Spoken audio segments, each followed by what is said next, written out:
పవిత్రమైన వాడు మానవుడు అనేటువంటి సత్యాన్ని విశ్వసించాలి.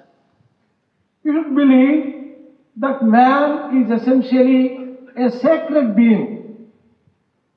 పవిత్రము అనేటువంటి పదం యొక్క తత్వాన్ని మొట్టమొదట గుర్తించాలి. We have to understand in the very first instance the meaning of purity, sacredness. Latin భాష లోపల విర్ అనేటువంటి పదం నుంచి ఆవిర్భవించినటువంటిది పవిత్రం. This purity has taken its origin from the Latin word vir. విర్ అనగా మానవుడు అని.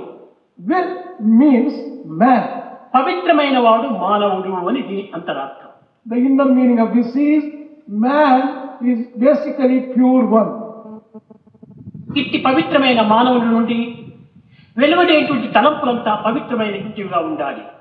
Thoughts which emanate from such a pure man must be basically pure.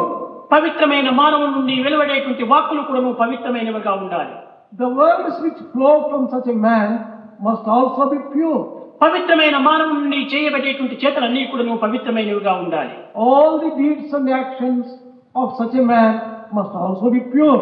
తలంపులు, వాక్కులు, చేతలు పవిత్రమైనటువంటి స్థితికి ఇవి మానవతా గుణములు అని. Thoughts, words and deeds, when they are pure, those are all qualities of human beings. The proper study of mankind is man. ఇది మానవత్వం యొక్క విలువ. The true value of humanity is in the statement, the proper study of mankind is man. మానవుడు ఎన్ని విద్యలు నేర్చినప్పటికీ, ఎంతటి ఉన్నత పదవులు ఏలినప్పటికీ, ఎంత ధనకనక వస్తువాహనాలు ఆర్జించినప్పటికీ వీటితో పాటు మానవతా గుణములు కూడాను పెంచుకోవాలి.